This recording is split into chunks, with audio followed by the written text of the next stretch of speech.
Bonjour à toutes et à tous. Au vu du contexte actuel, j'ai décidé de vous faire une petite vidéo sur la question de l'immigration. Je pense que c'est assez raccord avec l'actualité, vous allez voir pourquoi. Personnellement, j'ai toujours été assez critique de l'immigration, mais pas vraiment pour les raisons qu'on entend actuellement. Personnellement, si je suis critique de l'immigration, c'est pas pour des raisons économiques, c'est pas les fameuses phrases oui, les immigrés nous piquent notre travail ou trucs comme ça. C'est pas non plus pour des raisons sécuritaires. Je ne pense pas spécialement que les immigrés soient plus criminogènes que d'autres. Je pense que c'est une question d'éducation. Et je ne pense pas qu'une personne qui est née dans une autre culture est forcément plus dangereuse qu'une autre par nature. Voilà. De ce point de vue-là, je ne suis pas essentialiste. En revanche, je pense que l'immigration peut être problématique dans le sens où, si elle est massive, elle peut engendrer une dissolution, une dilution des cultures, une dissolution des groupes ethniques, des traditions. Et je trouve que ça peut rendre ce monde un peu moins joli. Voilà, c'est-à-dire que, un peu comme pour l'écologie, d'ailleurs un coup on pourra faire une vidéo sur l'écologie aussi parce que je suis assez écolo et c'est une question qui me tient beaucoup à cœur. Au niveau de l'écologie, on a envie de conserver les écosystèmes, on a envie de conserver certaines espèces. C'est pourquoi on prend des mesures de protection sur celles qui sont menacées. C'est pourquoi, quand il y a des milieux écologiques qui sont menacés, on prend des mesures pour les conserver. C'est pourquoi, quand il y a des espèces invasives, comme par exemple la tortue de Floride ou la balsamine de l'Himalaya, par exemple, on fait en sorte de réduire leur capacité de prolifération. Voilà.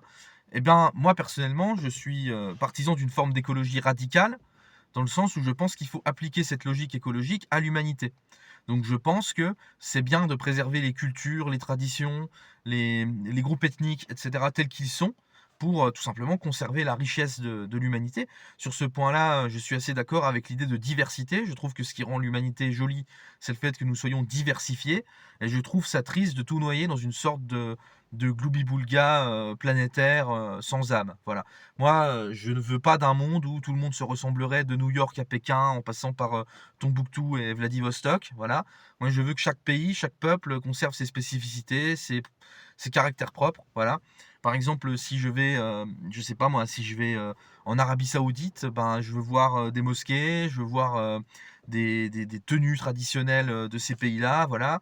Si je vais en Chine, je veux voir des tenues traditionnelles chinoises, je veux goûter de la cuisine chinoise. Euh, Si je vais en France, je veux voir des clochers de cathédrale et je veux acheter une baguette de pain. Voilà, c'est très cliché ce que je viens de dire, j'en ai conscience, mais je trouve que ce qui fait la beauté de notre espèce, c'est justement sa grande diversité. Et je pense que si on ouvre à fond les vannes de l'immigration et qu'on ne met aucune limite, aucune restriction, à force, on va avoir toutes les cultures qui vont se mélanger et on aura une forme d'uniformité sur toute la planète. Il n'y aura plus aucune raison de voyager puisque tout se ressemblera partout. Et en fait, ça donnera un peu les États-Unis. Vous voyez à quoi ressemblent les États-Unis. C'est en plus qui est conflictuelle parce que ben la cohabitation ne se fait pas toujours bien. Le mélange justement ne se fait pas toujours bien. Mais en plus de ça, on a une espèce de culture qui n'en est pas une espèce de culture en carton. Pour moi, la culture américaine, c'est une culture en carton. D'ailleurs, je m'étais déjà exprimé là-dessus. Je pense que la seule culture qui est légitime en Amérique, c'est celle des Amérindiens. Voilà. Donc je trouve que voilà, la culture américaine, c'est du synthétique, c'est pas sérieux, voilà. Et je voudrais pas que le monde entier ressemble aux États-Unis. Voilà. Donc c'est la raison pour laquelle personnellement je pense qu'il faut faire attention avec l'immigration. Mais tout comme je pense qu'il faut faire attention à l'américanisation, à ce genre de choses. Par exemple, le fait qu'on voit des McDo partout et du Coca partout et tout ça, bah moi je suis comme tout le monde, hein, je fais pas le malin, je fais pas le supérieur. Moi aussi, des fois, je vais manger chez McDo où je bois des Coca, voilà, je vais pas faire le mec supérieur aux autres. Mais dans l'absolu, bah je trouve pas ça pas bien. Je pense que ça devrait pas exister dans l'absolu. On devrait chacun avoir nos propres traditions alimentaires. Comment d'ailleurs, c'est encore une autre question, mais je suis contre la surproduction et la société de consommation, la société de supermarché. Je pense qu'il faudrait revenir à un mode de production beaucoup plus local et artisanal, mais c'est encore un autre débat. On va pas rentrer là-dedans. Ça pourrait faire l'objet d'une autre vidéo, mais en gros, voilà. Et donc, c'est la raison pour laquelle, personnellement, je suis assez critique vis-à-vis de l'immigration. Mais, parce qu'il y a un mais, hein, attention, c'est là qu'il va falloir faire preuve de nuance et qu'il va falloir remettre les choses dans leur contexte, dans le contexte actuel, plus précisément. Quand j'entends les dingos du Rassemblement national, de Reconquête et d'une partie de la mouvance identitaire euh, chouiner parce qu'il y a des immigrés qui viennent chez eux, alors que d'un autre côté, ils soutiennent Israël, ils soutiennent l'intervention des États-Unis et d'Israël en Iran, ce genre de choses. Moi, je trouve ça absolument ridicule, pour une raison très simple que je vais détailler.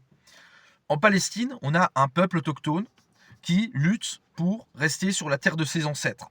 Ok? Donc, pour une fois, voilà, si je devais répondre à un identitaire, je lui dirais, pour une fois, voilà, vous avez un peuple arabo-musulman qui se bat justement pour ne pas devoir venir en Europe. Ils se battent jusqu'à la mort, héroïquement, pour rester sur la terre de leurs ancêtres. Et vous faites quoi? Vous soutenez le colon israélien qui justement, lui, veut les expulser. Et ensuite, ces Palestiniens, ils vont venir où? Ils vont venir en Europe, évidemment. Et là, vous allez chialer. Vous allez chialer parce qu'il y a des musulmans qui viennent chez vous. Mais je suis désolé, je veux dire, on peut pas avoir le beurre et l'argent du beurre. Vous pouvez pas soutenir la colonisation israélienne d'un côté et en même temps refouler les Palestiniens quand ils viennent chez vous. C'est inhumain, c'est cynique de faire ça. Je veux dire, dans ce cas, dites-le clairement, vous voulez qu'ils crèvent, quoi, en fait. Vous voulez les exterminer, c'est ça, en gros. Si vous pensez qu'ils sont chez eux, ni dans leur pays, ni chez vous, ils sont chez eux où? Hein, vous allez me répondre quoi? C'est absurde. Ces gens-là, les Palestiniens, ils ont un pays, la Palestine. Si maintenant vous voulez plus qu'ils vivent dans leur pays, il faut pas chialer qu'ils viennent chez vous, en fait. Hein. À un moment donné, une personne qui veut conserver son peuple, un identitaire cohérent, il devrait soutenir les Palestiniens, qui eux aussi, quelque part, sont dans une lutte identitaire sur la terre de leurs ancêtres. C'est là qu'elle se situe, la cohérence, en fait. Israël, c'est des colons. Hein. Alors je sais bien qu'ils considèrent que la Torah est un plan cadastral et qui se base sur l'Ancien Testament pour établir leur droit de propriété sur cette terre. Mais attention, parce que s'il y a bien parmi le peuple juif des descendants d'Hébreux, qui d'ailleurs ont toujours vécu sur cette terre de Palestine, et ça s'est toujours bien passé avant l'existence de l'État d'Israël, avant Israël, les musulmans, les chrétiens et les juifs vivaient en parfaite harmonie sur cette terre-là. C'est uniquement depuis qu'il y a eu la mise en place d'un État religieux, puisque c'est ce qu'est Israël. Hein. C'est un État juif, on ne le dit pas, mais c'est une théocratie. Voilà. À partir du moment où il y a eu un État religieux, c'est là que ça partait en couille. Avant l'État d'Israël, il y avait déjà des juifs en Palestine, tout se passait très bien. Il a fallu qu'ils aillent foutre la merde avec leur putain d'État. Qu'est-ce que je voudrais dire d'autre sur cette question en particulier? Donc voilà. Et le truc, c'est qu'actuellement, les juifs qui vont s'installer en Palestine occupée, c'est pas nécessairement des descendants d'Hébreux. Ça peut être des juifs ashkénazes, donc qui sont en fait des Européens, hein, des Européens de l'Est. Donc ce sont des colons. Ils ont rien à faire sur cette terre-là. Et donc ceux qui sont légitimes, c'est les Palestiniens, dont certains, pour le coup, sont réellement des descendants d'Hébreux. Donc ils sont sur la terre de leurs ancêtres. Enfin bref, on va pas parler du conflit israélo-palestinien tout au long de cette vidéo parce que c'est pas l'objet. Mais il y aurait tant à dire, et moi je trouve ça ridicule d'être contre l'immigration, mais en même temps de soutenir Israël, quoi. Ça me semble complètement absurde. Et voilà. Ensuite, pour l'Iran, c'est la même chose. Vous soutenez la déstabilisation de ce pays par les américano-sionistes, et après, s'il y a des immigrés d'Iran qui viennent s'installer chez nous, vous allez chialer. Vous allez chialer parce qu'ils viennent ici. Mais putain, mais ils sont dans leur pays. Qu'est-ce qu'on va s'ingérer de leurs affaires? Si le peuple iranien n'aime pas son régime, c'est au peuple iranien de se soulever. Nous, les Occidentaux, on n'a pas à se mêler des affaires de cette région, en fait. Et si on se mêle des affaires de cette région, après, faut pas chialer qu'ils viennent ici. Voilà. Parce que tu peux pas d'un côté massacrer des peuples et en même temps chialer et ne pas vouloir les accueillir, quoi. Je veux dire, un peu d'humanité, bordel de merde. Je sais pas, ça me paraît couler de source, en fait. Et donc, je suis assez exaspéré de voir tous ces militants identitaires ou pseudo-nationalistes qui prétendent être contre l'immigration, tout ça, mais qui en même temps soutiennent les causes de l'immigration. Parce que ce qu'il faudrait rappeler, c'est que s'il y a des immigrés qui viennent en Europe, en général, c'est soit parce que leur pays est déstabilisé à cause des guerres et des coups d'État qu'on y orchestre, ou des groupes terroristes qu'on y soutient, ou alors parce qu'on exploite ces populations, on pille leurs ressources, etc. Et on les appauvrit. Et ensuite, il ne faut pas s'étonner qu'ils se barrent de leur pays pour venir ici, en fait. Ces gens-là, vous savez, personne n'aime immigrer. Hein. Les gens, quand ils immigrent, enfin quand ils émigrent en général, c'est pas parce que ils ont une âme de globe-trotter, hein. La plupart des gens, ils préféraient rester dans le pays de leurs ancêtres, avec leur famille, leurs amis, leurs femmes, leurs gosses, leurs parents, tout ça. Personne n'est content de devoir aller vivre à des milliers de kilomètres de chez lui, en fait. S'ils partent, c'est par nécessité, c'est parce qu'ils crèvent la dalle, c'est parce qu'ils risquent de se prendre une bombe sur la gueule, c'est pas parce qu'ils ont envie de partir, en fait. Donc, si vous voulez limiter l'immigration, la première chose à faire, c'est d'arrêter de les faire chier dans leur pays. Et j'irais même plus loin, ça serait de les aider à se développer dans leur pays, tout simplement. Et pas comme on le fait actuellement, n'importe comment, et en les dominant et en les traitant avec un air condescendant, mais en les aidant réellement, en fait. Et vous verrez que le jour où ils pourront être heureux et vivre aussi heureux que nous dans leur propre pays, peut-être que ce jour-là, ils arrêteront de venir en masse chez nous, en fait. Et il y aura peut-être encore quelques minorités de personnes qui, elles, sont réellement des globetrotters, pour le coup, qui viendront peut-être s'installer chez nous, mais ce sera une minorité, ça posera pas de problème. Comme disait De Gaulle, comment l'immigration ne pose pas de problème à partir du moment où où ça reste minoritaire, en fait, tout simplement. Et ce serait resté minoritaire si on n'avait pas été déstabilisé tous ces pays, en fait. Le problème, il est là, hein. Les immigrés qui viennent ici, c'est pas eux les coupables, en fait. C'est pas eux qu'il faut s'en prendre. Il faut s'en prendre à nos élites qui ont été leur pourrir leur vie dans leur pays, en fait. Parce que, en fait, eux et nous, on est dans le même bateau d'esclaves. Et il faut pas croire, hein, les populations d'origine immigrée sont elles aussi victimes de l'immigration, quelque part. Parce que, en arrivant de notre monde occidental complètement dégénéré, en fait, on les pervertit. Hein, parce que quand ils s'assimilent à notre culture, ils s'assimilent aussi à toutes les saloperies qu'on peut avoir ici. Donc, comme je disais tout à l'heure, le McDo, le Coca, la pornographie, tous ces trucs-là. Et là, j'en viens encore à un autre point. Vous savez, encore une fois, tous ces abrutis d'identitaires qui critiquent l'immigration en sous-entendant que le problème principal de l'immigration, c'est la religion, c'est l'islam, tout ça. Moi, je pense le contraire, hein. La plupart du temps, les immigrés les immigrés sont souvent mieux cadrés quand ils sont croyants, en fait. À part la minorité de nervis de salafistes qui font des attentats. Mais sinon, la plupart du temps, ils sont assez disciplinés et respectueux quand ils sont croyants. Le problème survient quand ils se mettent à écouter du rap hardcore et à consommer du porno et à fumer des joints et à se bourrer la gueule. Voilà, c'est à partir de là que ça devient des racailles. Ils sont pas des racailles dans leur pays. Croyez pas que c'est des racailles, hein, ces personnes-là. En réalité, c'est notre société qui en fait des racailles. Et justement, on détruit aussi ces peuples-là en les faisant venir ici. Ce qu'on appelle l'assimilation, un truc si cher à Zemmour, là. En fait, quand ils viennent ici et qu'ils s'assimilent, en fait, on les pourrit. Voilà. En fait, ils étaient bien mieux quand ils avaient leur culture d'origine. Voilà. Et en fait, l'Occident agit comme un rouleau compresseur sur ces populations-là. On les fait venir ici et ensuite on les détruit, tout simplement. Voilà. Donc c'est pour ça qu'on est dans le même bateau, en fait. Et moi, quand je vois des guignols qui s'acharnent sur l'islam, euh, qu'est-ce qu'ils ont à vendre Déjà, première chose, vous aimez pas les musulmans et l'islam, mais est-ce que vous allez à l'église? Est-ce que vous défendez vos traditions locales? Même pas, hein, les églises sont vides, tout le monde s'en fout de la culture française ou européenne, tout le monde s'en branle, et après vous allez faire chier les musulmans parce que eux, ils sont fidèles à leurs croyances, à leurs traditions. Non, il faut d'abord regarder comment la poutre qu'on a dans l'œil avant de vouloir retirer la paille qu'il y a dans l'œil de son voisin, en fait. Euh, vous allez leur reprocher aux femmes musulmanes de porter le voile. Putain, mais c'est qu'un bout de tissu. Qu'est-ce qu'on en a à foutre? Qu'est-ce que j'en ai à foutre de comment les gens ils s'habillent? Sérieux, putain. Ça me semble complètement aberrant. Si c'est juste ça le problème de l'immigration, personnellement, je vois pas en quoi c'est un problème, hein. Je veux dire, un tissu sur la tête, je vois pas en quoi ça pose problème. Et vous, c'est quoi le modèle alternatif que vous avez à nous proposer? C'est justement le porno, les trucs de beauf, les blagues de cul, et puis le fait de se pinter la gueule au bistrot tous les samedis soirs. Et puis c'est ça le modèle que vous avez à défendre. Parce qu'en plus, quand vous défendez l'Europe et l'Occident, ce que vous défendez, c'est même pas la chevalerie, c'est pas comment